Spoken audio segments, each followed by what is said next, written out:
Sal-lum il-Ministeru għas-Solidarjetà u l-Ġustizzja Soċjali, il-Familja u d-Drittijiet tat-Tfal wettaq jew qed iwettaq 95% tal-proposti fil-Manifest elettorali li jaqgħu taħt is-settur soċjali. F'konferenza tal-aħbarijiet ġie spjegat kif twettqu kompletament 24 minn 34 proposta. 8 oħra se jitwettqu sa Diċembru li ġej u 2 oħra qed isir xogħol fuqhom u jiddependu fuq il-fondi li ngħataw fil-Budget li ġej. Il-Ministru responsabbli mill-qasam Soċjali Michael Falzon qal li l-ħidma fl-aħħar 4 snin tixet l-impenn soċjali ta' amministrazzjoni Laburista imsejsa fuq il-prinċipju li ttejjeb il-ġustizzja soċjali.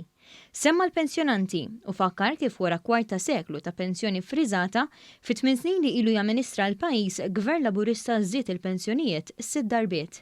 Qal li l-mira kienet li tiżdied il-pensjoni bi 8 euro fil-ġimgħa u din il-mira mhux biss intlaħqet imma saħansitra nqabżet. U jgħid li fil-Budget li ġej din is-sezzjoni tal-poplu se tibqa' tiġi mejjuna mill-Gvern. Dwar il-miżura ta' tapering tal-benefiċċji soċjali, il-Ministru qal li din waslet biex 81% ta' dawk li daħlu fis-sistema baqgħu fid-dinja tax-xogħol.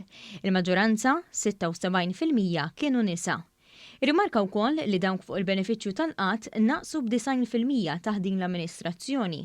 Filwaqt li fl-2013 kien hawn aktar minn 4,000 persuna fuq il-benefiċċju tal-qatt, fawissu li għadda dan in-numru niżel għal 435.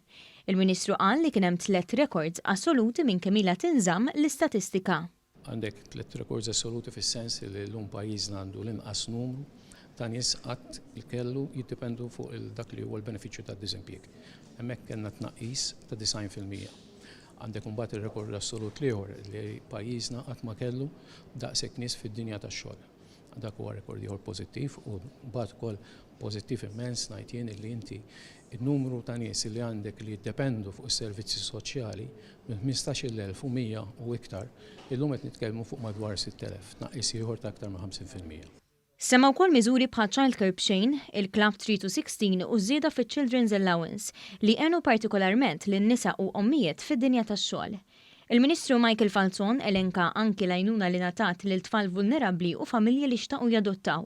U qal li anki jekk dawn in-numri ta' nies li gawdew huma żgħar, l-għajnuna għalihom xorta tiswa mitqlu deb.